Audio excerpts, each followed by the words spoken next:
जो और बच्चे खड़े हैं वो बैठ जाए। देखिए, रामचरितमानस की कथा बहुत लंबी है, बहुत बड़ी है, और दिन मिलता है केवल एक। और फिर भी चलो, जो बहन जी ने शिकायत की है उसके लिए दो शब्द उनके लिए जरूर सुनाएंगे, उनके हुक्म का पालन करेंगे। कि जिस समय राम लक्ष्मण और भरत शत्रुघ्न ये जनकपुर में जब आए थे भवन में, तो रास्ता रोका था, भगवान राम का रास्ता रोका। और देखिए नारियों ने क्या कहा उनसे और उसका जवाब क्या दिया था लक्ष्मण जी ने। फिर ए लला, तुम अयोध्या के हो? कि हाँ। कौन सी अयोध्या के? बाई के हो? अरे तकदीर से होते नहीं तदबीर से होते, बाअबदपुरी में बालक खाने खीर से होते। बाअबदपुरी में बालक खाने खीर से होते, बाअबदपुरी में बालक खाने। तकदीर से होते नहीं तदबीर से होते, बाअबदपुरी में बालक खाने खीर से होते। बाअबदपुरी में बालक खाने खीर से होते। लला मिंज सुनी तुम पाई अयोध्या के हो, तुम खीर खाए के बालक है जाता है। लक्ष्मण ने विचार करो मन में का चढ़ाई गई। हाँ सुनो, हम तो पाई अयोध्या के, पर तुम्हें मालूम है तकदीर से होती नहीं तदबीर से होती, जा जनकपुरी में लड़की धरती चीर के होती। जा जनकपुरी में लड़की धरती चीर के होती, जा जनकपुरी में लड़की धरती। तकदीर से होती नहीं तदबीर से होती, जा जनकपुरी में लड़की धरती चीर के होती। जा जनकपुरी में लड़की धरती चीर के होती। इसे कहते हैं, पुरानी कहावत में सुना हो कि नेहले पे दहला। बराबर जवाब दिया। अब सुनो, बात वहां चल रही थी, वहीं आ जाओ। सासू बैठी हो, बहुओं बैठी हो, बहुत अच्छी शिक्षा की बात है, उसे आज ग्रहण करके जाना। सीता का चेहरा देखा था सबसे पहले कैकेयी ने। सुनो बेटा, बात करना बंद कर दो। और क्या दिया? अपना जो राजभवन पूरा सोने का था वो सीता को दे दिया। दूसरे नंबर पे आई है सुमित्रा। सुमित्रा ने कहीं कहीं विद्वानों ने बताया कि चूड़ामणि दी मोदिखरामनी में। हमारे परम संत आदरणीय श्रद्धेय स्वामी राजेश्वरानंद जी ने बताया कि सुमित्रा ने मोदिखरामनी में अपना एक बेटा ही दे दिया था सीता को, कि मेरा एक बेटा तुम्हारी सेवा करेगा जीवन भर।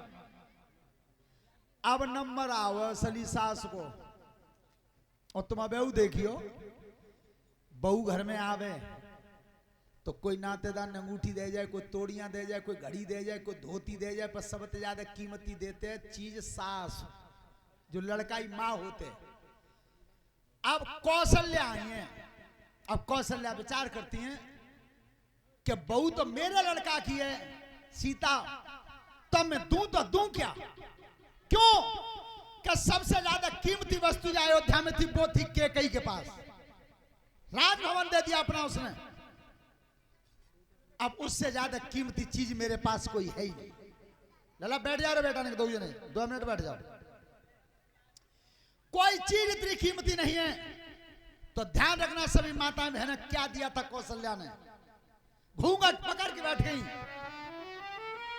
बेटी सीता, जा अयोध्या में अब कोई संपत्ति नहीं बची जो मैं तुझे दे दूं, लेकिन आज से मैंने मोदिखरामनी में अपना बेटा राम तुझे दे दे।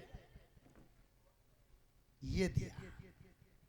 और आज सास बहू में एक लड़ाई है जावे, तो बहू कह रही है सास के टुकड़िया में आदमी की कमाई खाते था तो मोह मार रही है। विचार करना, तेरे आदमी से पहले तो उसका बेटा है।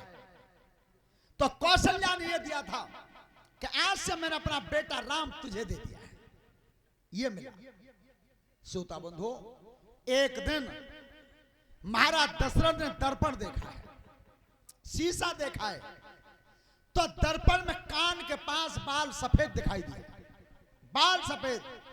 तो दशरथ महाराज अब विचार करते हैं, सुनो क्या बता रही है रामायण, हमारी मत मानियो, रामायण खोल के पढ़ लियो। कान के जो अरे बार भूरे पच जाए तो थानेदारी छोड़ दो,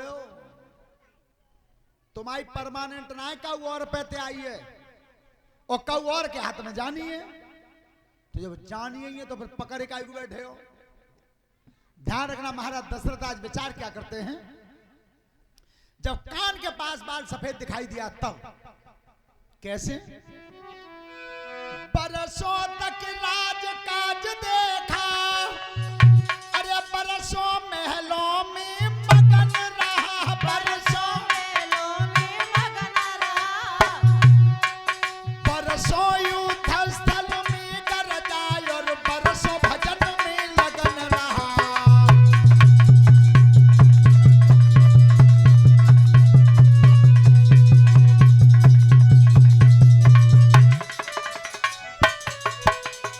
अयोध्या जैसी नगरी में मेरे पूरन है जय का जाए, मेरे पूरण है जाए का जाए, शोभा बढ़ जाए महलन की जब राम बनेंगे राजा है।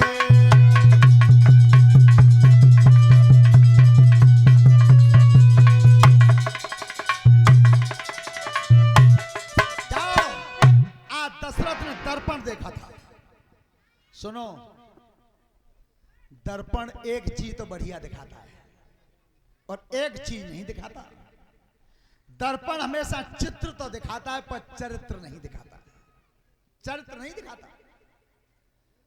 सुनो बेटा, एक दृष्टांत बताएं तुम्हें स्वामी जी का, कि हमारे देश में पहले शीशा नहीं था और माले में परीक्षित जी का शीशा हो तो नारद जी ताला में मोना देखते, शीशा तो ही ना हो। तो एक बार, अच्छा क्या नाम थे, आर्यन बाबू, ये सुनील के कुमार साहब हैं, 50 रुपए का पुरस्कार है। तो सुनो,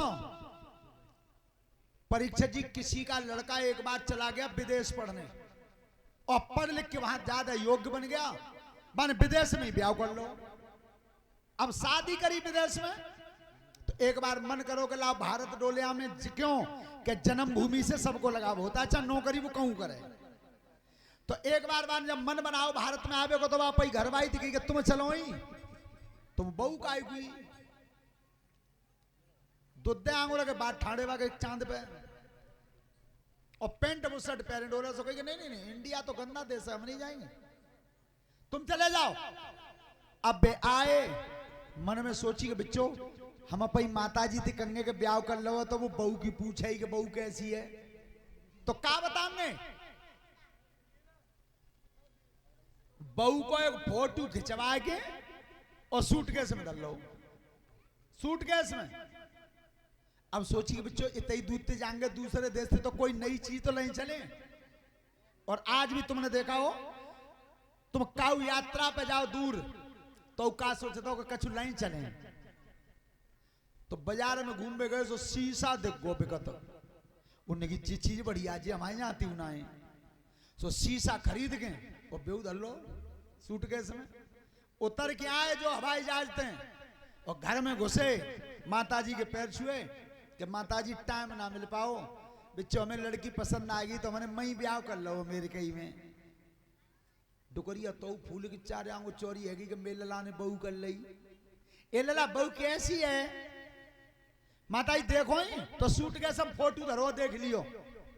सो लल्ला तो चले गए खेत में, डुकरिया सूट के सुई तो दो खुशी का मार्ग में बहू कैसी है। सो जितेंद्र बाबू बुआ फोटुआ ढूंढ रही, सो फोटो तो मिलो ना, वो शीशा मिल गो पहले। सो जो डुकरिया शीशा करो पे माओ, ए लला जी बहू ढूंढी है जी तो मरी में बैठी है, कैसी बहू ढूंढी है। डोकरी बा शीशा लेके धरबाजी घेर पाओ, डोकर का ए बात बिगड़ गई, पल्लो देखो गांव मुंह दिखावे लागना छोड़े। जल्लल्ला ने पत्ते समझा के देखो कैसी बहू करी है, कि कैसी है, बिल्कुल मरी में बैठी है। दिखाइए लला फोटो लाओ है कि कहाँ है मोदी है, सो डोकर निकल लो वो पे माऊ के येरी जी बहू का आ जाके तो मोछे हैं। शीशा दर्पण चित्र दिखाता है लेकिन चरित्र नहीं दिखाता। आज महाराज दशरथ ने कान के पास बाल सफेद दिखाई दिया, उसी समय समझ लिया कि अब राजगद्दी छोड़ दे। गुरुजी को बुलाया, गुरुदेवता दिन छांट दो। तो देखिए क्या कही है गुरुजी ने कि जिस दिन, जिस समय, जिस घड़ी में, जिस मुहूर्त में तुम राम के ऊपर मुकुट रख दो वे सबसे श्रेष्ठ है।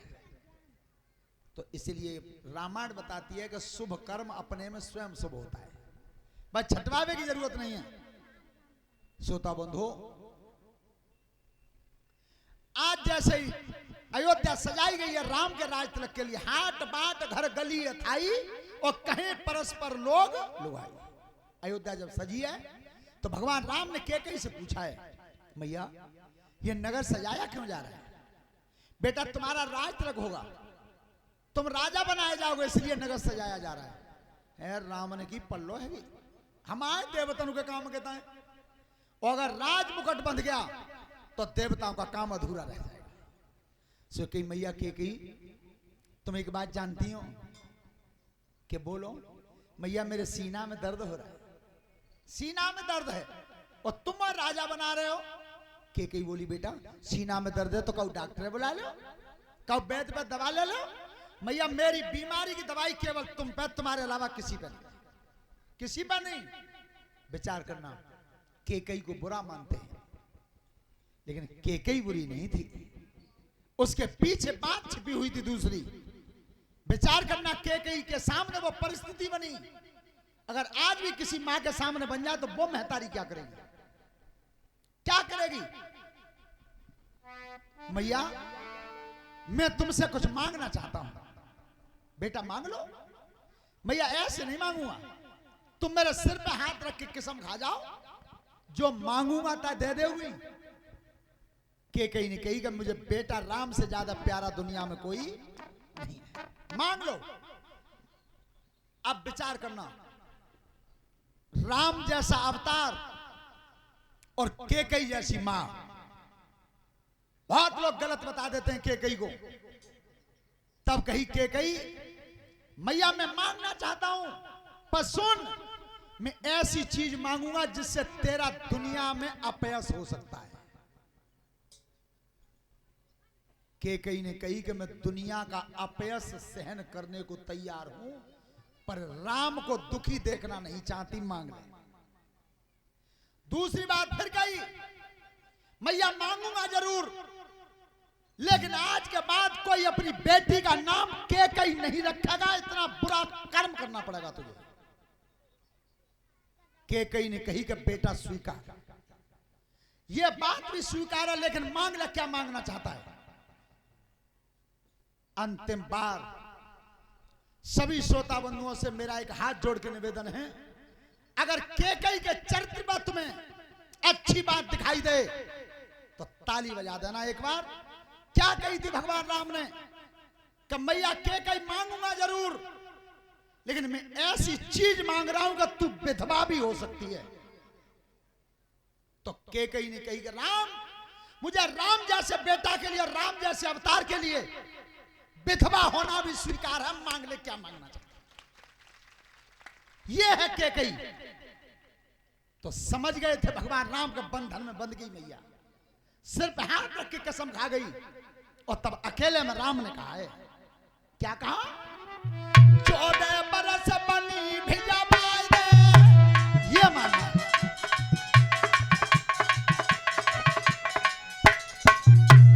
14 बरस बनी भिजा बाई दे, और जा बेटा को रोग मिटाई दे।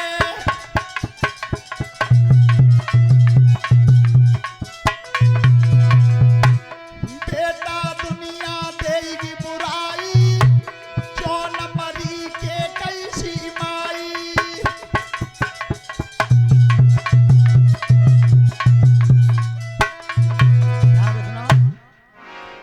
टेढ़ी चतुर्थी और इतनी विद्वान थी, अगर वो भरत को राजगद्दी चाहती तो राजा पर 2 वचन ही उधार तो है, और वो ही दोनों वचन मांगे थे उसने।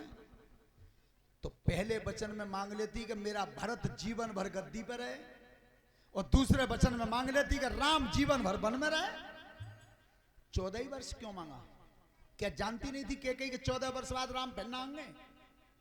लेकिन राम के कहने से, और ये बंबई प्रेस की रामायण में स्पष्ट लिखा है कि 14 ही वर्ष वनवास क्यों मांगा? 14 वर्ष इसलिए मांगे कि रावण की उम्र केवल 14 ही वर्ष बाकी रह गई थी, पहली बात। दूसरी बात, भगवान राम का अवतार हुआ था, 14 भवन है, 7 नीचे 7 ऊपर, 14 भवन का भार हरण करने के लिए राम का अवतार हुआ था, इसलिए 14 वर्ष मांगे। तीसरी बात, रावण का जो पुत्र था मेघनाथ, नार, नींद और भोजन, इन तीनों चीजों का जो त्याग करेगा 12 वर्ष तक, वो मेघनाथ को मारेगा, वो ही मारेगा। इस कारण मांगा था वनवास। और जिस समय कैकेयी कोप भवन में आई हैं, अब ध्यान करना, वो बात ने बताई कि कोई जी कहेगा हम अपनी घरवाई इतना डरपत, बिल्कुल झूठ, सफेद झूठ बोल रहा है वो। नर नारी के बस में क्यों हैं, ये गोस्वामी तुलसीदास जी ने लिखा है अयोध्या कांड में। अयोध्या कांड में लिखा है, आप कहीं भी चले जाएं, जिनके एक एक डंडा के बल से पूरा क्षेत्र कांप गो, एक आदमी के शरीर थे, और सत्यता जगह भीतर देखो तो वे भीतर बेऊ कांप रहे हैं। और कोई विश्वास न करो तो तुम यहां आ जाओ मेजो तखत पे, जितेंद्र और उनकी पत्नी दोनों जने बराबर बैठे हैं, बे हंस जाती हैं तो बे हंस जाते हैं देख के, और बे ना हंसती तो हंसी बेऊ की हिम्मत ना पत्ते। तो सत्य तो यही है, चाहे चाहे मजाक हम मान लो चाहे हंसी मान लो। पहले जब हंसी की बात आता तो पहले बे बितकू देखते हैं, बे हंस जाती हैं तो हंस जाते हैं, और ना हंसती तो ना हंसते हैं।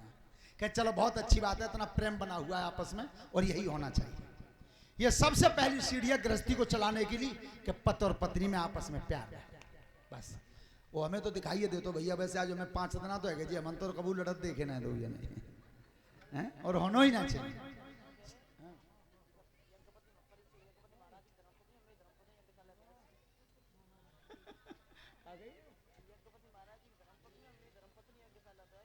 हाँ देख लो, यहां ते मायक में बाज दी है कि यज्ञपति की धर्मपत्नी और मेरी धर्मपत्नी यज्ञशाला पे आ जाएं, कितने सम्मान से बुलाते हैं। ये होना ही चाहिए। और ध्यान रखना, जो जीवन में शादी करने के बाद पत्नी से प्रेम नहीं रखते, वे ही तो फिर ठोंक के खाते हैं अगले जन्म में। हाँ, तो ध्यान रखना, जैसे कोप भवन में आई है कैकेयी, तो महाराज दशरथ को पता चल गया था कि कैकेयी कोप भवन में है। तो क्या लिखा है गोस्वामी तुलसीदास ने, कोप भवन सुनी कांपे राऊ,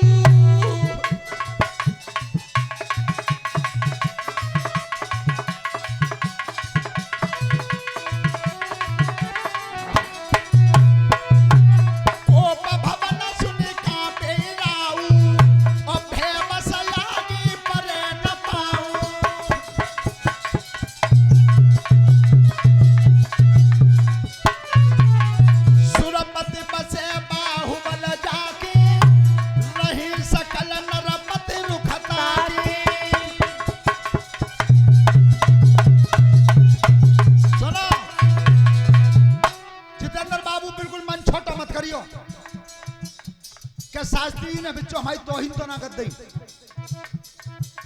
सूरपत बसा बाहुबल जाके देवराज इंद्र दशरथ की भुजाओं के बल से इंद्रासन पर बैठते थे।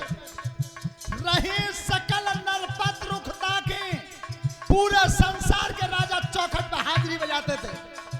और इतने बड़े सम्राट राजा दशरथ सोती लखी गए सुखाई, और यह सब काम प्रताप बढ़ाई।